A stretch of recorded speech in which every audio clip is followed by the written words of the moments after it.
Hello guys, আমি কিন্তু 40 দিনের পোলট্রি চাষে প্রথম দিন রাত্রেবেলা নিয়ে চলে এলাম আজকের ভিডিও। সকালে বলেছিলাম যে আজকে সকালে বাচ্চা প্লেসমেন্ট হয়েছে এবং 11টার দিকে বাচ্চা নেমেছে।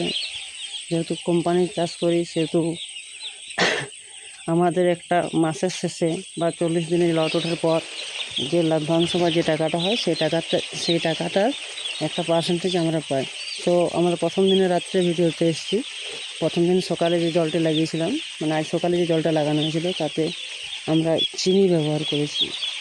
চিনি 10 লিটার জলে 1 কেজি চিনির ডোজ করা হয়েছে এবং এখন ওআরএস বা বাজারে যে চিনিটি পাওয়া যায় ন্যাপো কেয়ার 100 লিটার জলে 10 ml ওটা ইউজ করা হয়েছে। এখন আমরা অবশ্য ওআরএস ইউজ করেছি। আজকের দিনটা কালকের থেকে অ্যান্টিবায়োটিকে শিফট করব। সো রাত্রেবেলায় গ্রীষ্মকাল হোক, শীতকাল হোক বা বর্ষাকাল হোক, প্রতি সময়ের টেম্পারেচারে একটা বড় ইফেক্ট থাকে। সো এই ফার্স্ট ডেতে মিনিমাম আর ম্যাক্সিমাম 88 থেকে 90 টেম্পারেচার থাকা অতি আবশ্যক।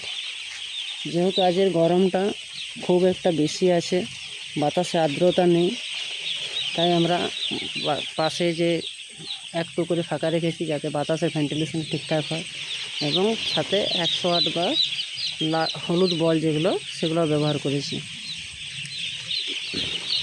এবং তখন যে সকালে যে খাবার লাগিয়েছি সেই খাবারে এখনও চলছে, এটা চলে যাবে। কাল সকালে আবার খাবার লাগাতে হবে। পেপারটা যেহেতু 12 ঘন্টা হয়নি তাই পেপার চেঞ্জ করা হয়নি। অবশ্য রাত্রে পেপারটা খুব একটা ক্ষতি হবে না। পেপার যতই পরিষ্কার থাক, পেপারে যদি গন্ধ আসে তখন অবশ্যই পেপার ফেলে দিতে হয়। এক্ষেত্রে দেখা যাচ্ছে যে রাত্রেবেলায় আমার বাইরে পর্দা সম্পূর্ণ ঢাকা না হওয়ার আমার মুরগি খুব সুন্দরভাবে খেলছে, তাই কোনো অসুবিধা হবে না। তাই হালকা করে ভেন্টিলেশন করার জন্য রাখা হয়েছে। অবশ্যই যদি ইমিউনিটি পাওয়ার খুবই লো হয়ে যায় তার জন্য ফ্যানেরও ব্যবস্থা রাখা হয়েছে। তবে সিলিং ফ্যানের চেয়ে বর্তমানে স্ট্যান্ড ফ্যানে খুব বেশি কার্যকর হয়। পোলট্রিদের চাষে খুব একটা পরিশ্রমিক চাষ না, এই চাষে সহজে লভ্যাংশ করা যায়। সকালে বলেছি এবং এখনও বলছি, আপনারা চাইলে করতে পারেন খুব অল্প খরচে। মিনিমাম যদি 2000 মুরগির চাষ করা হয় তো ঘর, ইলেকট্রিক কানেকশান এবং জল লাইনের কানেকশান নিয়ে মোট 3 লাখ টাকার মতন খরচা হবে। তাতে একটা পোলট্রি ফার্ম হয়ে যাবে এবং তারপরে কোনো একটা কোম্পানির সঙ্গে যুক্ত হয়ে আপনারা আরামসে ব্যবসা শুরু করতে পারেন। তাতে আপনারা যদি 2000 মুরগি নিয়ে পরিচর্যা বা ব্যবসা শুরু করেন তাতে মোটামুটি লভ্যাংশ 1000 মুরগিতে 20,000 টাকা যথেষ্ট থাকে। সব খরচা বাদ দিয়েও আপনার 12,000 টাকা প্রতি 1000 মুরগির পেছনে থেকে যায়। 2000 মুরগি যদি চাষ করেন বা 3000 মুরগি যদি চাষ করেন সেক্ষেত্রে 2000-এর ক্ষেত্রে 12 × 24,000 টাকা, যেটা আপনি বাইরে কোথাও গেলে পাবেন না। যে কোনো কোম্পানিতে কাজ করুন, আপনার প্রথম মাস থেকে 24,000 টাকা স্যালারি কেউ দেবে না। এরপর আসি মুরগির পরিচর্যা নিয়ে। এখন যেহেতু বর্ষাকাল সেহেতু এখন মুরগির পরিচর্যাটা খুব একটু বেশি লাগে, কেননা এই সময়টায় জলের পিএইচ লেভেল ঠিক থাকে না। এখন জলের পিএইচ সবসময় ওঠানামা করে, তাই পিএইচ লেভেল অ্যাডজাস্ট করতে বা ঠিক করতে ওয়াটার স্যানিটাইজার অবশ্যই ব্যবহার করা উচিত। ওয়াটার স্যানিটাইজার ক্লিন টাইপ যে কোনো জিনিস ব্যবহার করা যায় এবং সাথে জলের খারাপ মান বজায় রাখতে অ্যাসিটিক অ্যাসিড ব্যবহার করা উচিত। অ্যাসিটিক অ্যাসিডের ক্ষেত্রে ডোজ হচ্ছে 100 লিটার জলে 10 ml, 1000 লিটারের ক্ষেত্রে সেটা 100 ml হবে।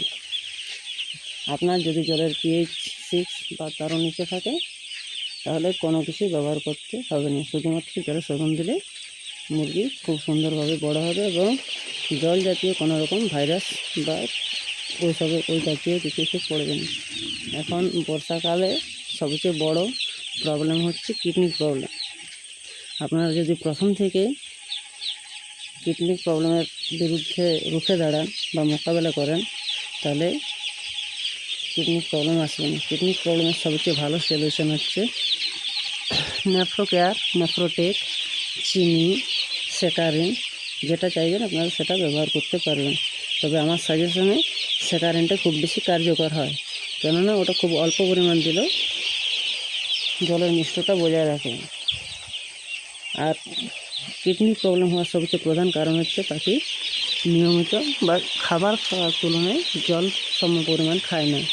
কেননা 1 কেজি যদি খাবার খায় কোনো মুরগি, সেক্ষেত্রে আপনার 3 লিটার জল খাওয়া বাধ্যতামূলক, তাহলে মুরগি সুস্থ স্বাভাবিক থাকবে। কিন্তু বর্ষাকালে বাতাসের আবহাওয়ার পরিবর্তন থাকার কারণে সেটা সম্ভব হয়ে ওঠে না। তাই আপনারা প্রথম দিন থেকে যখন বাচ্চা নামবে আপনার ফার্মে, প্রথম দিন থেকে রাত জেগে একটু তাড়ানোর চেষ্টা করুন। পাখিকে বারে বারে জল খাওয়ান, খাবার খাওয়ার মাত্রা কমান। তাহলে বডি ওয়েটটা ঠিকঠাক অ্যাডজাস্ট করে যদি চালান, তাহলে কিন্তু আপনাদের কিডনি প্রবলেম অতটা এফেক্ট করতে পারবে না। আর আজ যেহেতু প্রথম দিনের রাত্রের ভিডিও, সেগুলো আপনাদেরকে দেখিয়ে দিলাম। জল লাগানো হয়েছে, খাবার দেওয়া হয়েছে। পেপারটা অবশ্যই চেঞ্জ করার দরকার ছিল, কিন্তু যেহেতু আমার পেপার খুব একটা ভেজেনি তাই চেঞ্জ করিনি। রাত্রের দিকে যদি ঠান্ডা বা টেম্পারেচার ডাউন হয়, সেক্ষেত্রে আমরা ভিতর থেকে আরেকটা করে বস্তা আর দেওয়া হবে। এখন 2টো করে ডুম দিলে যথেষ্ট। আবার এটা যখন শীতকালে শিফট হয়, তখন রাত্রেবেলায় টেম্পারেচারের জন্য আপনাদের গ্যাস বুডার বা বুখারি টাইপের কিছু ইউজ করতে হয়। বুখারি হচ্ছে স্বল্প খরচে তাপ প্রদান করা যন্ত্র, আর গ্যাস ওয়াটার এখন যে বর্তমানে গ্যাসের যা দাম, তাতে খুব একটা স্বল্প পরিমাণ হয় না। যাই হোক, আজ ফার্স্ট ডেতে এইটুকুই বলার। কাল সেকেন্ডে নতুন করে স্টার্ট করবো আবার একটা জার্নি। সেকেন্ডের মর্নিংয়ে জলে কী দেওয়া হবে, কীভাবে কী ম্যানেজমেন্ট করা হবে, টেম্পারেচার কীরকম রাখতে হবে, বাতাসের আর্দ্রতা কীরকম, পাখি কীভাবে তাড়াতে অবশ্যই আলোচনা করব। তার জন্য আপনাদেরকে ফলো করতে হবে। 40 দিন চ্যালেঞ্জে আপনাকে আমরা কথা দিচ্ছি, যদি আমার কথা শুনে বা আপনারা যদি চেষ্টা করেন, অবশ্যই আপনি মুরগি চাষে লাভবান হবেন। এমন অনেক ফার্মার আছে যারা মুরগি চাষ করে লাভবাংশ দেখতে পায় না। তারা আমাকে একটু ফলো করুন, প্রতিদিন একটু ভিডিও দেখুন এবং বুঝুন যে আপনারা কোন জায়গায় ভুলটা করেন। যাই হোক, আর কিছু বলবো না। গুড নাইট, শুভরাত্রি।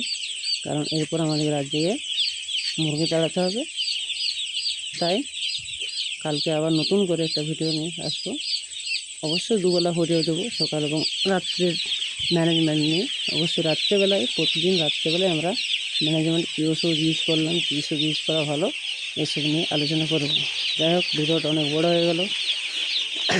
গুড নাইট, আবার কাল দেখা হচ্ছে। Tata, have a good day everyone.